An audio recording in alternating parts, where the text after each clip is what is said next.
welcome to my channel. Welcome to today's video.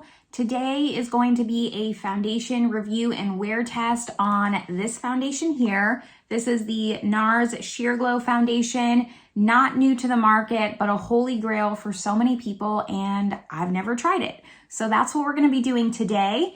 If you like foundation reviews, give this video a thumbs up. Subscribe if you haven't yet. I do a lot of foundation reviews, a lot of beauty reviews. I also try and just find that line we're all trying to find where I try new things, but also use the things that are in my collection. So just make sure you subscribe, hit the notification bell. And with all that out of the way, there's a lot to go over in this video. So let's just get started going over the details of this Nars foundation. The way that I like to do my foundation reviews is first, I'm going to read some details, give you all the information on this foundation. Afterwards, I'll pull you in nice and close so we can apply it together on the skin. And then I'll be giving my first impression thoughts once all my makeup is on. After that, I'll be doing a 4-hour check-in outside in natural daylight, inserting in some swatches, comparing this shade that I have compared to other foundations in my collection. I think I have 2 or 3 other Nars foundations to just compare this to. And then lastly, I'll be doing an 8-hour check-in at the end of the night to just give my overall thoughts on this foundation. So first things first are the details of this foundation here. So this does retail for $47 and it comes in a standard 1 fluid ounce with 40 shades. So I think that's a really great shade range. This is what the bottle looks like. I have the shade Light 4, which is Deauville. Usually in other foundations, I get the shade Fiji, but I was just worried. Fiji kind of is a little bit too dark, but I have a feeling this is gonna be a little bit too light. So maybe I'll need to do some mixing here. For today, we'll stick with this shade, even if it's a little bit too light for me. It's fine. I don't think my dogs or the pig or the goat's gonna care. I do live on a farm. In case you just missed that, I wasn't just saying that for no reason. This foundation is supposed to be good for all skin types. It's supposed to have a radiant medium coverage. And then online it says, a foundation with buildable coverage for a finish that enhances the look of skin without masking the natural complexion. This sounds like a foundation I'm going to love if it does everything it claims it's going to be. I would probably say, in my opinion, this is Nars's most popular foundation. I know they came out with the Nars Light Reflecting Foundation. I did do a review on that. I can link that video above. And even their Natural Radiant Longwear foundation, the one that came out before the Light Reflecting, I would say that still this is the most popular. That's just my opinion. I'm not sure if that holds true. Maybe once I review all the Nars foundations that I have, I'll do a ranking. I like to do that. I've done that with my Chanel foundations before. So we're just gonna give this a shot, see how it goes. I'm gonna pull you in closer and we're going to apply this together. Now that I have you pulled in closer, let's apply this foundation. So again, like I said, I have the shade Light 4 Deauville. We're gonna see how this goes. It is colder outside. I'm not as tan as I normally am, so maybe it'll be an okay shade match. Just gonna shake this up really well and put it on the back of my hand. It does not have a pump. I did not know that. That's just something that I missed. I know that they sell a pump, so that makes sense. But you can now see how old this foundation is because I don't think that they would make a foundation without a pump anymore. So I'm just gonna try and pour this on the back of my hand. It does say on the website to use your fingertips. I'm not going to. I don't like using my fingertips. I don't wanna use my fingertips. I would never, in a normal everyday situation, use my fingertips. So I'm gonna use a beauty sponge. Here it is on the back of my hand. It's a lot thicker than I was imagining it to be. Kind of looks like a scorpion the way that I did it, but here's what it's looking like. So I'm gonna take my glasses off, use my sponge. I kind of have a few breakouts and it's kind of where my glasses are. So I have a feeling I've just been putting on too much skincare, and then once I put my glasses on, it's just been kind of really sitting and collecting. So I think I just need to go lighter with the skincare. I haven't pinpointed it yet, but the fact that it's kind of where my glasses rest tells me that that's the issue. So we'll be able to see if this is buildable. And the shade is not as bad as I was expecting it to be.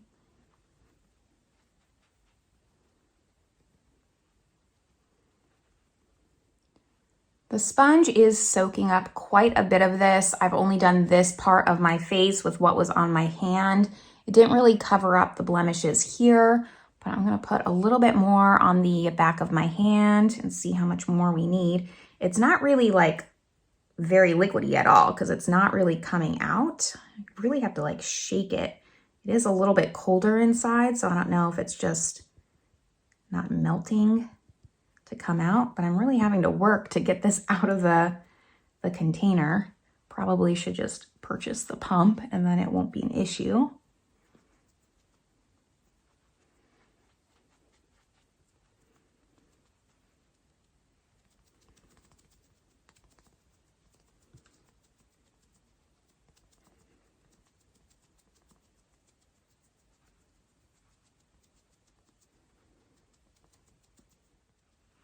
So here is one layer on the skin here.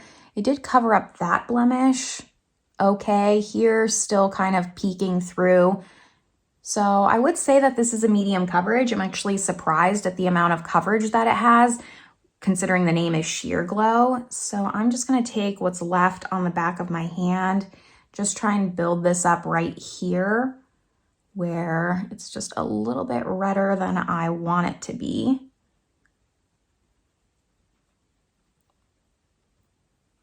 Here it is with a second layer, trying to build this up. I don't really like it with the second layer. It's just looking a little cakey now. So I'm just gonna take like a clean side of my sponge and try and tap it back out. I would almost rather put on just concealer. I'm not too worried about it because again, that's where my glasses kind of hit, so that does cover it. Other than where I built it up here, I'm liking it everywhere else. My pores look nice. My forehead looks pretty smooth. It's not settling into any lines. I like the coverage. I don't think it's too heavy. It's a really great medium, just like they say. I don't know if I would consider it radiant. I would say it's more of a natural radiant. I think though that when this foundation came out, it would have been considered a radiant, but in today's terms, like radiant means like glowy, glowy. So I just think the term's a little outdated. I'd say it has a little bit of radiance, just not that much. I would categorize this as a natural finish. It's not looking bad. I just don't like it here. So if you have a lot of texture in your skin, I don't know if this would be the foundation for you. This might just be a foundation for people who have pretty nice skin and don't need to cover too much up, but want like that coverage.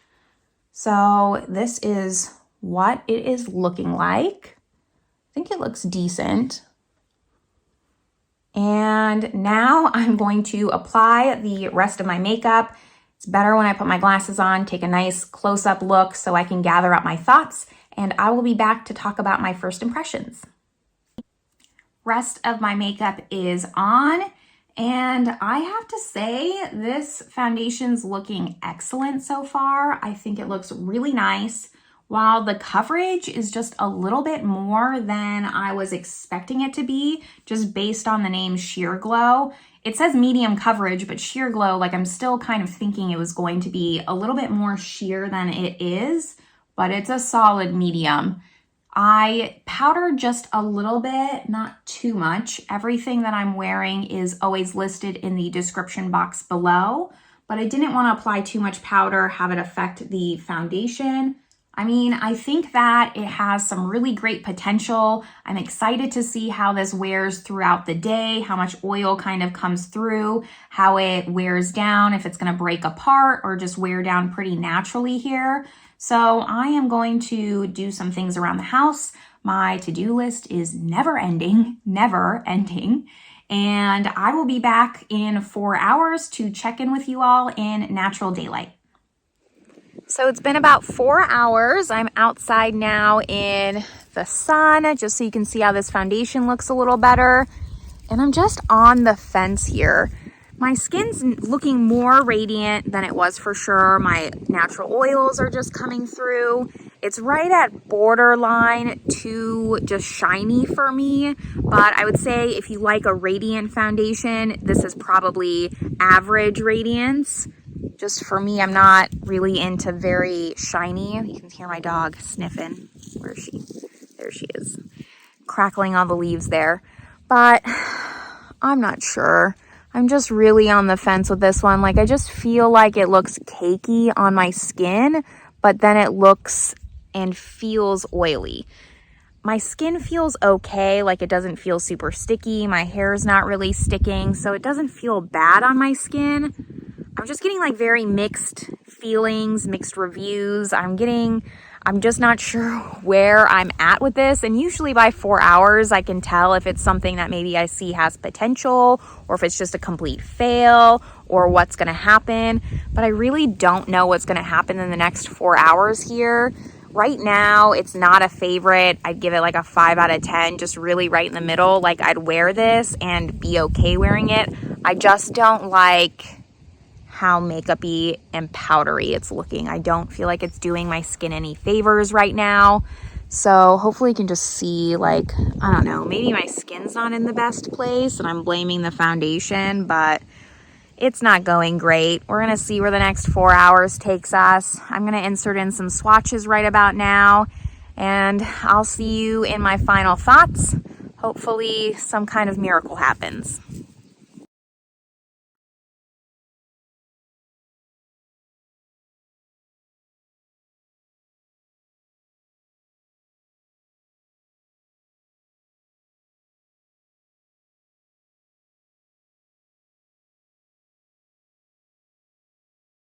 Here we are, end of the night, and I am ready to take this off.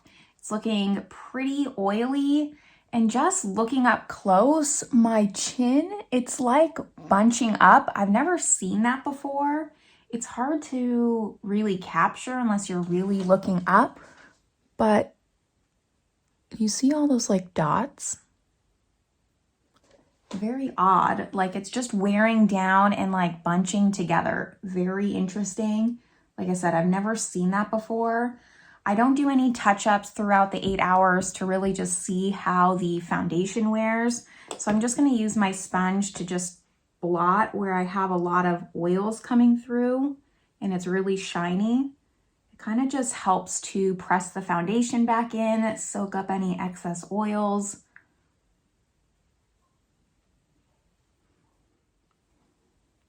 It just overall refreshes the makeup. It did wear away on my nose, not in a very flattering way. This foundation's not wearing away very naturally. It's just kind of bunching together. I'm not sure if this is like a top favorite. I think maybe when this launched, I could see how this was a really good foundation. Just now, there are better foundations out there. I don't think this is anything to write home about. From far away, I think it looks nice. I think that this foundation looks good, but up close and personal, it is not one that I like how my skin looks. My chin does look better now that I've done that. And my pores, this is where I struggle because I don't think my pores look bad. It's just very shiny and just breaking apart. So I'm still on the fence with this one. I think it's one that I need to try a couple of different ways to see if I can figure out how to make it work, because by itself, no primer, nothing, it's not doing it. Maybe if I just had like more of a grippier primer so it had something to stick to. I think there's just nothing for it to really adhere to the skin. It's just, there's something holding me back because I do like this much, but then there's a little part of me that's like, what is this doing? So if you have any suggestions on how to make this work, leave them in the comments below. I'm a little interested. I do, after a while, after I've tested products out and they're not so much first impressions, I do a ranking video, so I'll link that playlist up above, but keep an eye out for that video to just see where this falls in, because I'm a little curious. I think I need to put some work into this one, some effort, and just see what all the hype is about, because this must have been talked about for a reason. So what primers were people using to make this work? I'm a little confused. That's where I'm gonna leave you all because I just have no words. This one stumped me a little bit. Usually I have just a very firm opinion. I like it or I don't like it. And I just can't decide because I want to like this, but right now It's not a favorite. I would reach for it again. I would wear it, but it's not something I would grab for if I had 10 foundations in front of me. This wouldn't be the first, second, or third choice. So that's where I'm gonna leave this. I'm gonna give this a couple more tries, see if I can figure out how to make it work for my skin type, and then I will report back to you all. Hope you enjoyed this video. I hope that the swatches were helpful, and I will see you all in the next one. Bye, everyone.